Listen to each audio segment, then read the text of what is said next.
romance has its obstacle. My parents say we can't, I like somebody else, you're a vampire, and I'm not, etc. But the obstacle in Eleanor and Park is simply the world around us. The world cannot allow a relationship between a handsome Korean boy and a big red girl. The world is the obstacle, as it always is when you're 16 and truly in love with someone. The novel Eleanor and Park by Rainbow Rowell is a story of two star-crossed 16-year-old lovers who know that first love isn't forever, but brave and desperate enough to try. You should read Eleanor and Park because first, this story is more than just a love story, but also has an important message. I know that the topic love doesn't really grab your attention. You probably will think the same typical love stories that all have the same obstacles, and I get it, but this is one of those typical love stories. But this is not one of those typical love stories that has triple triangle love or fighting over a boy, etc. It is a novel that has an important message. Eleanor and Park shows us how easy it is to judge other people. In the beginning of the story, Park thinks that Eleanor wears weird clothes to stand out, while in reality she doesn't have any money to buy new clothes.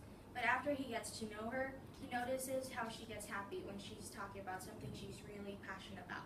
And this is why I love the book. It's simply not about romance, but it's also about pushing through life, just trying to make it better in any way you can. Second, the story is realistic. Some of the love stories contains unrealistic things, such as vampires, ghosts, and doesn't really describe what love is in real life. Well, in this book, it absolutely describes what love is during teenage life.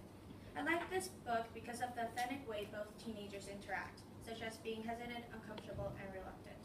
In the book, it says holding Eleanor's hands was like holding a butterfly, or a heartbeat, like holding something complete and completely alive. And in the story, we can see when Eleanor and Park together, it's so awkward that you feel like they're not even enjoying being together. But I think that's what happens in real life. You sometimes get nervous, but you're happy to be with that person. Finally, the author uses a lot of good craft notes in the novel. Best-selling author John Green said this: I really think that reading is just as important as writing when you're trying to be a writer, because it's the only acquisition we have. It's the only way of learning how to write a story. Reading this book will improve your writing by the craft notes used in the book that can also be used when we are writing.